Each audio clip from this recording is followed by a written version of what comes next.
my anxiety through the roof. Transfer shock. I already have riveting social anxiety. Anything that is gonna change you has to make you uncomfortable first, because growth doesn't happen inside your comfort zone.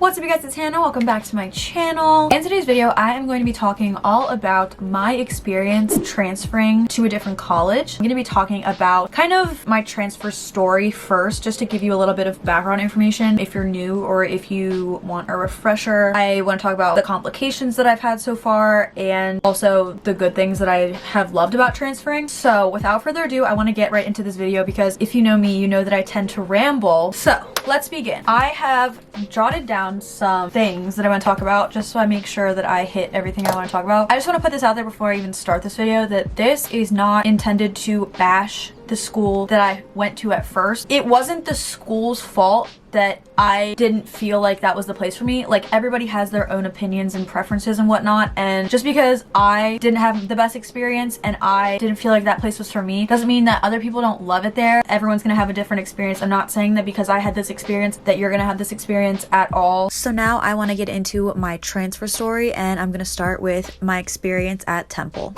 So I went there for 2 years. I went in undecided. Business. So I was in the business school, but I was undecided because I didn't know what major in business I wanted to go into. And then at the beginning of my sophomore year, I declared accounting because I felt like that was a stable career, which I liked accounting because I liked my accounting classes, but the more I thought about it, the more I realized I didn't think that's something that I would want to do for the rest of my life. So that we'll get into that in a second. Hi, so I meant to talk about this, but I got carried away, I guess, so I didn't. But basically, after I declared my major as accounting, all the people that I knew that were accounting majors were talking about getting internships for the summer, because that's a big thing for accounting majors, is getting internships over the summer. And people started asking me if I had plans for an internship that summer, and the more I thought about it, I realized that there was nothing I wanted to do less than work an accounting internship over the summer. And then I started realizing that, you know, if I don't even want to do it over the summer, I am not going to want to do it for the rest of my life. So I got to the point where I was getting very overwhelmed and stressed out about the fact that I felt like I was already at the wrong school, and now I felt like I was in the wrong major. So everything kind of felt up in the air for me. But then when I was applying to the school that I go to now to transfer to, I saw that they had a major that Temple didn't have. A. B was still in the business school, so I wouldn't have to completely change schools. And C, it felt like it was something that was way more aligned with what I wanted to do. It's called integrated marketing communication. I've talked about it in a few videos before, but it's basically marketing, PR, mixed together with some communication, some advertising and all that. So I decided I was going to switch my major to that when I transferred it to my new school, and it ended up working out because I really like that major and it was so much better suited for me, I think. As my sophomore year went on, I had housing plans to live with somebody, and then that person ended up transferring, so we lost the apartment that we were going to live in together, and therefore I didn't have housing. All the other people that I knew had housing already and had roommates. I didn't want to invite myself, I don't know, and I didn't want to live in a dorm again with like a roommate and the whole like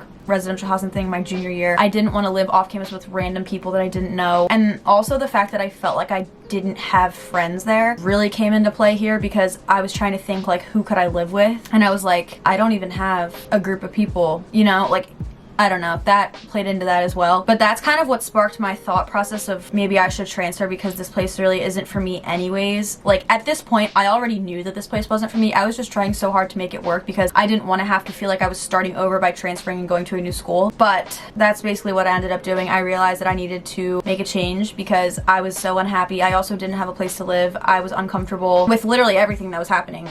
My depression was probably the worst it has ever been in my life at this point when I was there. So I just knew that I needed to go somewhere else. Like, that's just, I knew that. Honestly, I feel like there were a lot of things that went into the fact that I was so unhappy at Temple. But one of the main ones is that I felt so lonely, and I felt like I made barely any genuine connections with people throughout my whole time there. And I never had like that friendship where you have like a go-to person. I never had that. So that really was hard. And the loneliness that I felt is a massive part of why I was so sad and I was so depressed there, because I literally felt like I was all alone there and I didn't have really other people to literally just be around. Once I finally decided decided like, yes, I'm gonna transfer, I only applied to one school, and it is the school that I am currently going to. It is much smaller and closer to where I live because I live at home now and I commute to school. So I applied there, I got in, and that is really when I started the whole transferring process, I guess. People at my new school were so helpful. Like I said, it was much smaller and Temple is a big school. So I had one-on-one conversations with a lot of transfer advisors at my new school, which they were so helpful, and they really, you know, having that correspondence was extremely helpful. Okay, so that's a little bit of backstory. Now moving on to the complications that I've had. A lot of this stuff that I'm about to talk about has happened in the past week. Well, no, I just had my first week of school this past week. I posted a vlog about that. If you haven't seen it already, go watch it. It'll be linked up in the corner and also in the description if you want to check it out, because that explains or just kind of shows some of the things I'm about to talk about. But before my first week of school, I had orientation for the school. So I'd say literally 99% of the things I'm about to talk about in the complications section happened in like a 2-day span. So it was very overwhelming. First thing I want to talk about is the fact that Temple still thinks I go to their school. When I decided I was going to transfer, I emailed my assigned advisor at Temple, who I have never met, by the way, in person. Never. I've emailed I think one time just so I could declare my major as accounting. Never ever met this person. I emailed her and I was like, I'm transferring, and I asked her if there's any process I needed to do or anything specific I needed to do, and she basically said no. She just said to check with the financial aid office and let them know so that they don't process, you know, a bill for me for this coming year. So I contacted the financial aid office and they basically were like, okay, as long as you don't register for classes, like, we're not going to charge you. And I'm like, okay, great, love that. Probably like last week or 2 weeks ago, I went onto the website portal thing for Temple and I saw that they had awarded me a scholarship for this year when I don't have any classes that I'm registered for. I let multiple people know that I was transferring and they told me there was nothing I needed to do, and they still awarded me a scholarship. I emailed student financial services, and they never answered me. So at this point, I think that they still think I go there, and I'm not really sure what to do about it because nobody will answer me. So that's one of the complications. So now let's get into the bulk of it. I'm gonna start with Gen Ed Gate. That's what I'm gonna call this, Gen Ed Gate. The basis of this story is that I took all these Gen Eds at Temple because Gen Eds are required in college. I mean, if you are in college, you know that, but if you're not, then they're required. It's basically general education. They want you to take classes from different subject areas so that you're like a well-rounded student or whatever. So I took a bunch of those at Temple because obviously I didn't know, like, when I was taking them that I was planning on transferring, or else I wouldn't have done that. But Gen Ed requirements and the Gen Ed program at different schools are all different. So I took all these classified Gen Eds at Temple,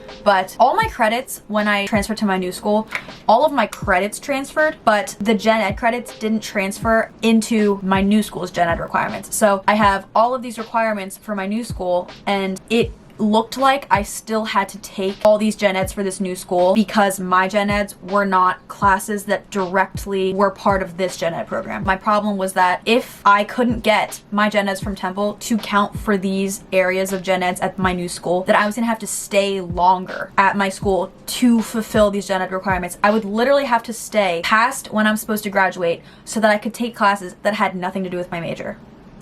So one of the transfer advisors that I have been talking to throughout my whole process and scheduling classes and getting my transcripts over and all that stuff, she told me that I needed to talk to my advisor, my actual like academic advisor at school, and just talk about that. So that is what I did. I think it was like maybe the first or second day of orientation. I went in and talked to him, and he basically was like, yeah, we can look at all this stuff, like they're not all gonna transfer. And that really freaked me out because I was like, listen, I don't want to stay longer because, like, to take classes that I just don't, like, they don't have anything to do with what I'm paying to study at this school. Like, I already have taken plenty of Gen Eds. I've gotten the well-rounded experience. Isn't that the point? After I left his office, this is like kind of a story because this kind of all leads into each other because this is the day that like a lot of things happened. That day I left his office and I was going around the campus to try and find my classrooms, and then I ended up in this one building and I was looking for a classroom, and this is a sub issue, but when I was with my advisor earlier that day, he told me that I was scheduled for a class that I technically was not supposed to be in because there are prerequisites for like some courses, like upper level courses, and he said that I did not make the prerequisite because I didn't take the class that was a prerequisite. He basically told me it was up to my professor to decide whether or not I could be in that class, but mind you, school started in like 2 days. We started on a Tuesday, and that was my first class on Tuesday, so technically that was my first class of the school year, and I didn't even know if I was supposed to be in that class. So I was in that building trying to find that professor and that classroom, and I ended up walking past this other advisor, and he saw me looking very lost and confused, confused, and he asked me if I needed any help, and then I went into his office and I cried for probably about an hour. Not my advisor, just some guy who I happened to walk past his room when I was my first time meeting this guy. I just started bawling in his office for literally an hour. So he was probably the best person that I could have ran into because he has been so helpful throughout all of this. Like, honestly, I think it was literally by the grace of God that I was walking past his office. I'm so glad that I was there at that time because he has made all of these complications, a little bit of a spoiler alert, but he has made all these complications a lot better. So Gen Ed gate, let's continue with that. I forgot where I was going, but anyway, so I was talking to him about the whole Gen Ed thing, and he was very, very calming in the fact that he was like, we're gonna figure this out, and he made sure that I knew that I had someone in my corner. Okay, so long story short, with the Gen Ed gate, I ended up having a meeting with one of the transfer advisors that I had spoken to like all throughout the process. I went in and talked to her, and she has already counted 3 classes for 3 different Gen Ed requirements, and she's sending 2 more off to the Gen Ed board. So she has been so helpful. Oh my god, literally when I went in there to talk to her and she was like just looking through my Gen Eds and she just started placing them into the different areas, I was like, weights were lifted off my shoulders because I was like, oh my god, these requirements are done. Like, I don't have to stay long. Like, that situation is in the process of resolving itself, so check that one off the list. Okay, so the class I wasn't qualified for, going back to that for a second, I talked to the man whose office I cried in. I'm just gonna call him Steve, just so he has a name and I don't have to keep saying the man, because I don't want to like give away his actual name. But so when I was crying in Steve's office, I told him about the class, and he happened to have the office directly next to the professor I was supposed to have for this class that I technically wasn't qualified for, and he told me that he would talk to this other professor, let's call him Carl. I don't know. Steve told me he would talk to Carl for me and just advocate and just say like, can she be in this class? Like, I think she's gonna be okay in your class, blah, blah, blah. So long story short, Carl said it was totally fine for me to be in his class. So check that off the list. All right, so we're gonna go next to the access code fiasco.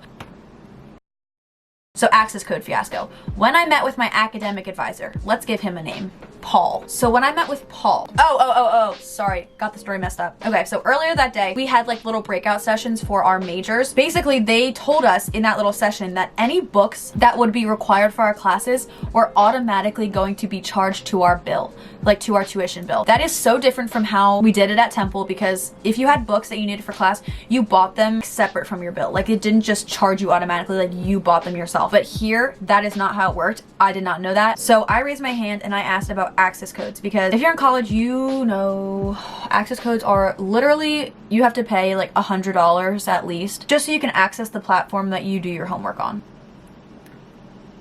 So I raised my hand and asked about access codes, like if that was the same thing, and he said yes. So I was like, because the week before that, I was reading through my syllabi like a good student and saw that I needed an access code for one of these classes, and I went on and bought it from Pearson because I just freaking assumed that that's what you had to do. I spent $105.99 on this access code when basically now I was being told that I had already been charged for that to my bill. I basically bought it twice by accident. I then met with a woman, let's call her Tracy. She was just another academic advisor, kind of like an admin person in the business school. Paul took me to Tracy's office so I could talk to her about the whole access code situation. She was very, very helpful. She took down all my information and contacted Pearson for me and basically was like, hey, she's a transfer. She didn't know our system. She accidentally bought this code twice. She needs a refund. So then a few days later, I got an email from her to the refund request site thing, filled it out, and literally like the next day they sent me an email, said it was approved, and they were giving me a refund. So that resolved itself. So then, this is like a minor complication, but I didn't know that as a transfer student and coming in as a junior with so many credits that I still needed to send them my SAT scores, because I thought I had read somewhere that like once you're past a certain class level in college, you don't have to do that because like they're not really necessary for granting you acceptance because you've already taken like literally half of your college course load, so they kind of just go based off of your grades and not your SAT scores from 3 years ago. I was scheduled for this class. It was a 1-credit class, and I just assumed that it was like a lab portion of another class that I had to take. I had talked to my friends that had already taken this class, and I was talking to them about the lab portion, and they were like, what the hell are you talking about? So I started to freak out a little bit, and I did some research, and I found out that that lab portion was basically, okay, let me explain it this way. The prereq to have to take that 1-credit studio thing was if you got lower than like a 450 on your SAT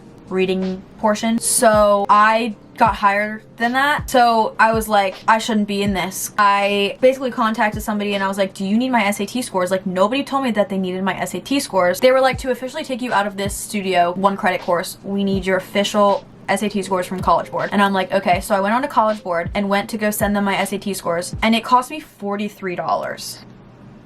Long story short, I paid it and I got out of the class, but $43.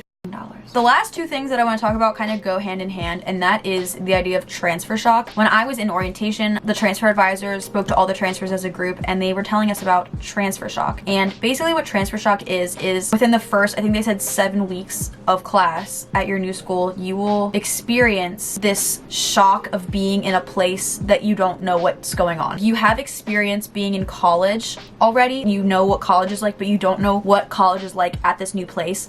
And it's basically where you might feel like increased anxiety, stress. They were saying like within the first few weeks you might not understand how things are done, you might feel like you can't focus and that you're just not grasping information, your grades might go down. And they had given us resources right after that of things we could do when we felt these things. So it's not like they just said like you're basically fucked and there's nothing you can do about it. But I literally think I experienced transfer shock the first day of class. This is very evident in my first week of school vlog, which will be linked down below, like I said earlier.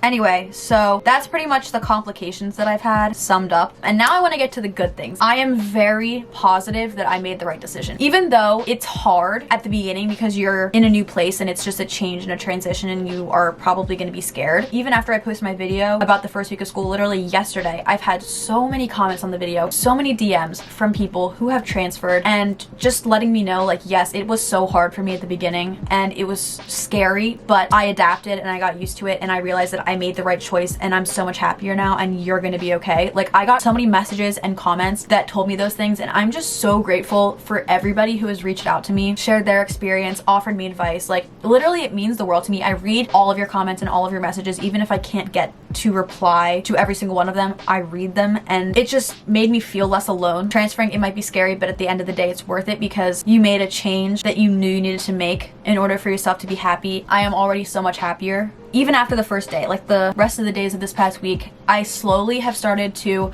become more comfortable and I just feel like I know I made the right choice. And I truly am happy at this school and I'm very, very happy and proud of myself. Not to like but that I recognize that I needed to make a change and I did it. Like, that is so difficult sometimes, just taking that first step because it's uncomfortable. Change is something that I feel like is scary for a lot of people, but if you know that you need a change and you have the ability to make a change, being able to actually make the change is such an admirable thing and it takes a lot of courage and a lot of strength. If you're in a similar situation, just know that I hear you and I feel you and you can do it. I did it and you can do it. I feel like I have encountered so many nice people at this school already. It is a small school, so I feel like there is more of like a small school community feeling and vibe, and everyone has just been very friendly and willing to just start conversations. I'm also a commuter at this school, so I do not live on campus. That is great for a couple reasons. 1, I am saving money. 2, I don't have a meal plan because I can just eat at home. And 3, I have my car, which I love. I love just being able to get in my car and go like wherever I need to go. At my old school, I did not have a car and I lived on campus and I basically felt so trapped because I didn't have like my own means of transportation to get anywhere that I wanted to go. I felt like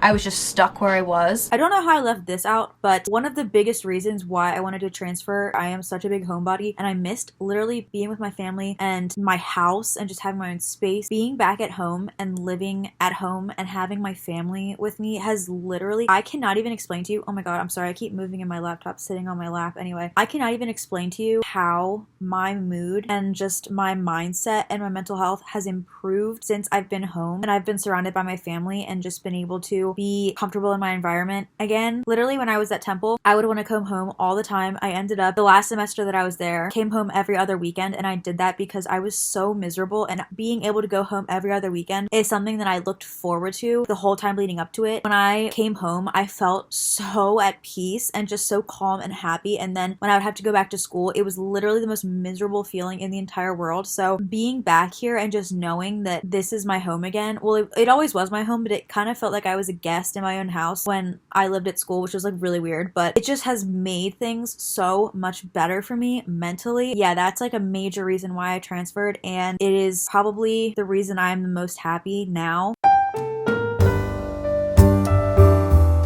And I've also made so many connections with faculty already. Like I said earlier, at my old school, I never once spoke one-on-one in person with my academic advisor. And I think at this school, in literally a week's time, I have spoken to at least 4 different faculty members / advisors face to face. I just think that being at this school, and since it is smaller, I feel like I have more of an opportunity to really have connections with the faculty and the advisors and go to them whenever I need them, instead of feeling like I have to make an appointment like 3 months out because they're so booked, because there's so many kids and they don't have time for everybody. There are so many people that go to this school that are from around where I'm from, and I know a lot of them already because we are from the same place. So many of them have reached out to me and been so kind to me. Just being able to reconnect with those people and feel like I have people here that are my friends and that I know, it just makes me feel so much more comfortable and a lot less lonely. At the end of the day, I am really happy with the decision that I made. If any of you out there watching this are feeling the way that I felt at my old school, know that it is 100% possible for you to have the courage and the strength to make a change that you feel like you need. That is the end of today's video. If you guys have any more questions about transferring for me, about my experience, or just in general, leave them down below. I'll try and get to all of them. I want to make sure that I share as much of my knowledge and experience with you guys as possible. So feel free to leave a comment down below. But other than that, that is all I have for you guys today. Thank you guys so much for watching this video. If you've stayed until this point in the video, comment down below I'm a real one because you're a real one. If you like this video, make sure to give it a thumbs up. If you want to see more videos from me, make sure you hit the subscribe button if you have not already. I post a new video every single Sunday. And I hope you guys all have a wonderful rest of your day, and I'll see you guys in my next video. Bye.